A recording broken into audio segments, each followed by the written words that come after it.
Olá, estudantes, tudo bem? Sejam bem-vindos. Arrasta sua poltrona, a sua cadeira, se acomode no seu cantinho preferido, que vai começar a sua aula de História aqui no Dever em Casa, na TV.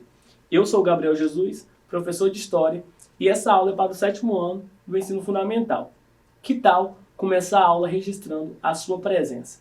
Aponte o celular para esse QR Code que aparece na sua TV, para eu saber que você participou da nossa aula. A sua interação é muito importante, combinado? Mas antes, vou passar algumas informações para vocês que estão nos assistindo. Essa aula é para as turmas do 7º ano do Ensino Fundamental.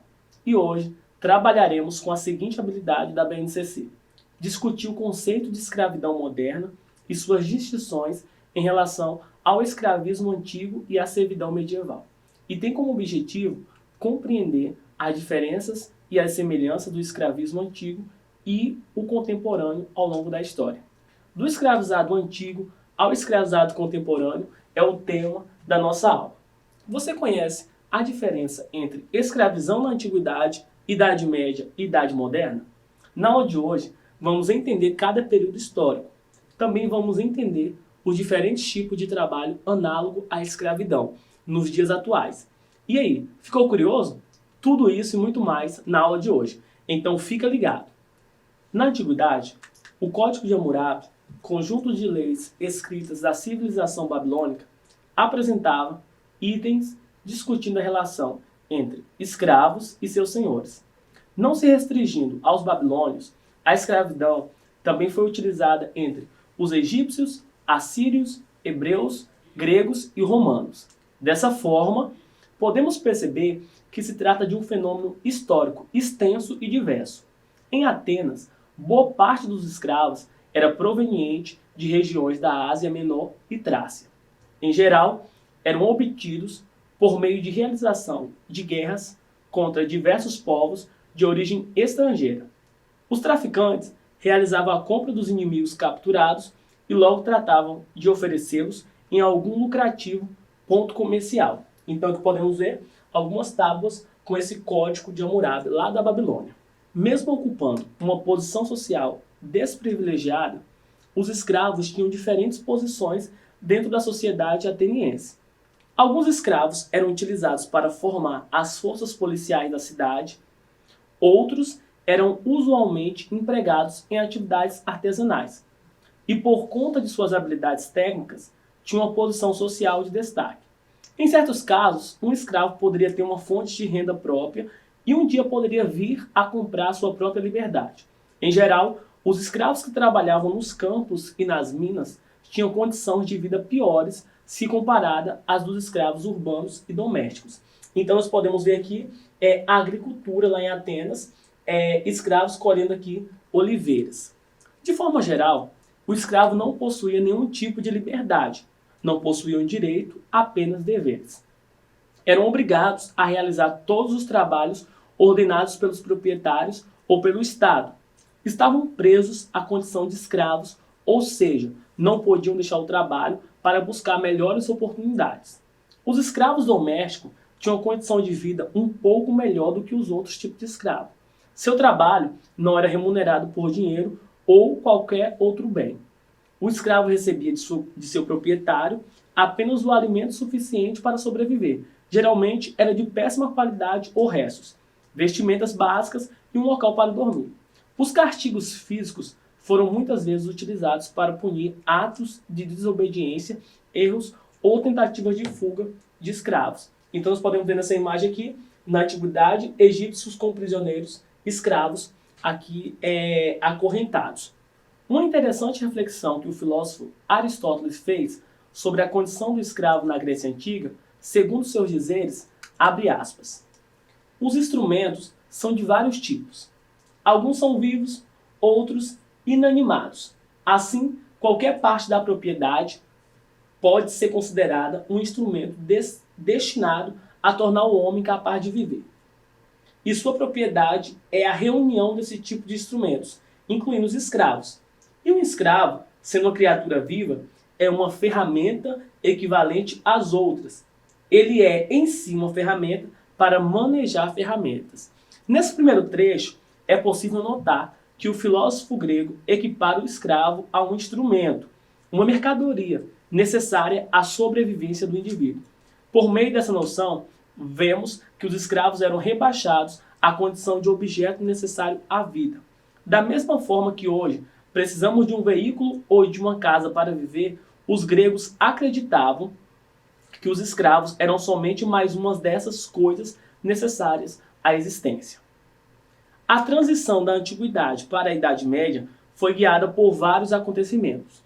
O caos seguido das invasões bárbaras ao Império Romano modificou a habitual tomada de escravos em toda a Europa no início da Idade Média.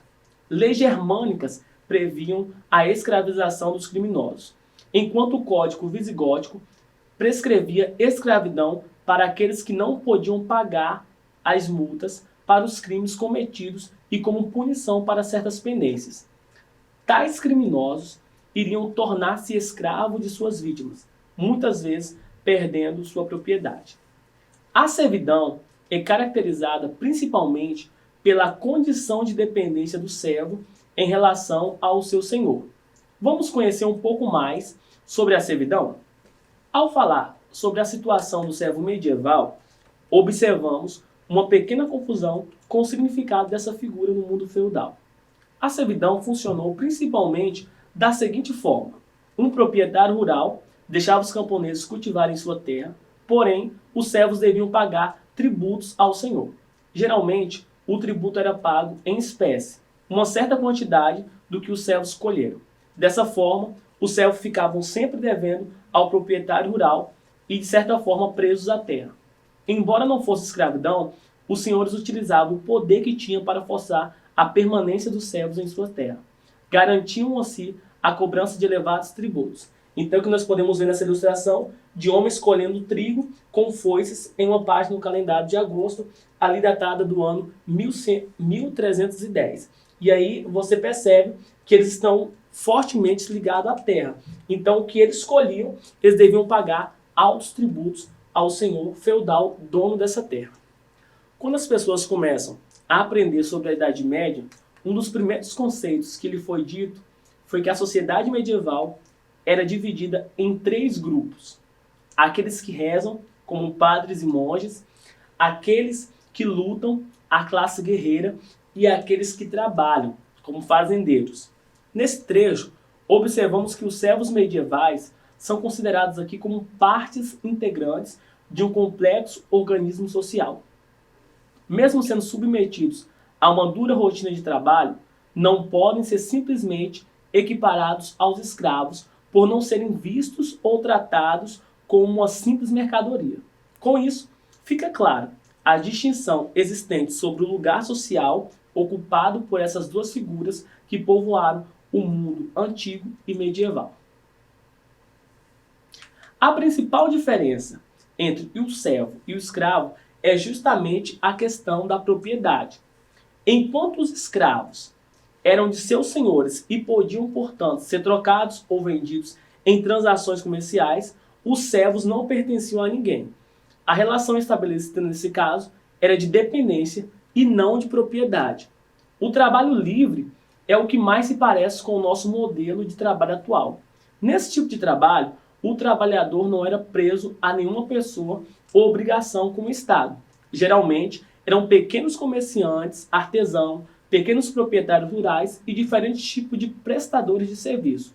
Pagavam impostos ao Estado, os impostos costumavam ser elevados e podiam ser pagos em espécie, produtos ou moedas. Entre os trabalhadores livres, podiam haver mobilidade social, porém era bem difícil subir para outros níveis da sociedade. Então, resumindo aqui, a principal diferença do servo para o escravo é que o escravo era visto como uma propriedade e o servo estava ligado à terra. Mas não foi apenas na Europa feudal ou no Egito Antigo que acontecia a escravidão ou servidão. O Brasil praticou esse regime por mais de 300 anos. Os primeiros africanos começaram a chegar ao Brasil na década de 1550 e foram trazidos por meio do tráfico negreiro, negócio que fez fortunas ao longo de 3 séculos.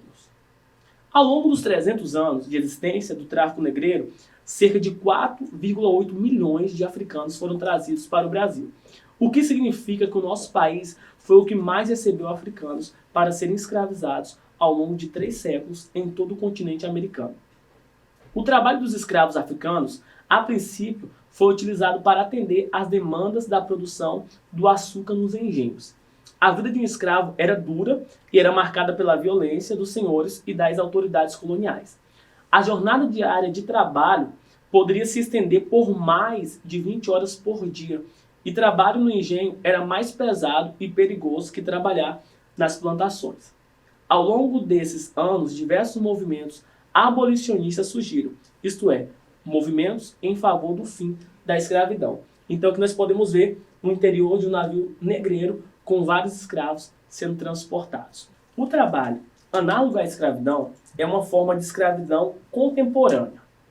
Após os movimentos abolicionistas no século XVIII e XIX no mundo, a escravidão passou a ser proibida, porém, ainda hoje persistem em diversos locais do mundo. O que diferencia o trabalho análogo à escravidão? A escravidão em si se refere principalmente à posse. O trabalho escravizado na forma contemporânea não apresenta uma propriedade particular, mas a sua liberdade é retirada de diversas formas, como questões psicológicas em relação à sua condição social, a violência em casos de desistência ou fuga do trabalhador, o enclausuramento físico e direito ou precária estrutura para a sobrevivência, como má alimentação ou cômodos inapropriados. Segundo o jornal O Globo, no ano de 2021, 1.911 trabalhadores foram resgatados em condições análogas à escravidão no país.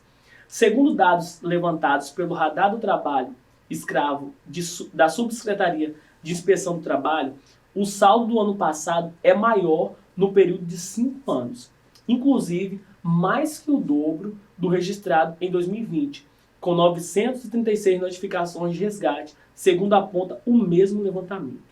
No Brasil, o entendimento do trabalho análogo ao escravo acontece a partir de 4 modalidades, que são condições degradantes ao trabalho, trabalho forçado, jornadas exaustivas e servidão por dívida.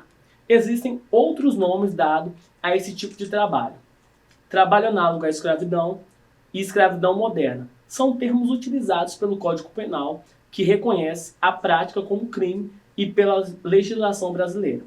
A condição também pode ser chamada de escravidão, trabalho escravo e regime de escravidão. As 3 expressões configuram as formas modernas com que a situação ocorre. Casos de trabalho análogo ao escravo podem ser denunciados por meio do Disque Direitos Humanos, por meio de ligação telefônica no número 100. Então, aqui nós podemos ver a representação da escravidão moderna, né? Esse trabalho análogo à escravidão. Pessoal, chegou o momento de testar o que aprendemos na nossa aula. Vamos fazer uma atividade? Bom, a primeira pergunta é: defina qual é a principal diferença de um escravo para um servo. Eu vou deixar aqui na tela 15 segundos para você pensar na resposta e volto para a gente responder junto, tá bom?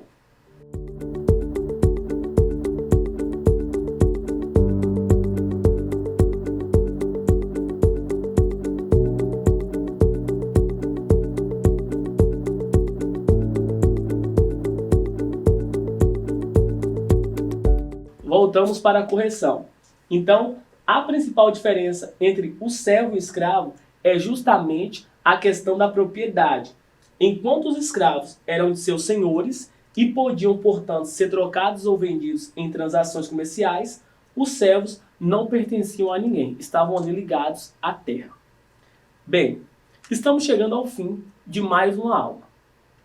Mas antes, não se esqueça de registrar sua presença aqui. A sua participação é muito importante. Vamos relembrar o que aprendemos hoje? Começamos falando da escravidão no mundo antigo e no período medieval. Entendemos as diferentes formas de escravidão e o quanto foi prejudicial aos escravizados. Falamos sobre a diferença entre escravos e servos. Aprendemos sobre as principais leis abolicionistas e vimos as principais formas de trabalho análogo à escravidão. Espero que você tenha gostado. Agora é com você. Vou deixar aqui na tela o nosso WhatsApp para que você faça o para casa de hoje, que é um desafio. Desafio você a compartilhar um resumo dessa aula, no máximo 5 linhas, relatando uma curiosidade que achou legal, tá bom? Espero para correção a sua atividade. É bem simples. Aponte o celular para o QR Code ou, se você quiser, pode anotar o nosso número aí. Espero que você tenha gostado da aula. Siga as nossas redes sociais, Facebook, Instagram, @DV em Casa na TV e acesse o nosso site tvdvemcasa.com.br. Lá você confere toda a nossa programação, além de poder ver e rever as aulas exibidas aqui no canal. Até o próximo encontro. E lembre-se, mesmo distante, estamos juntos. Tchau!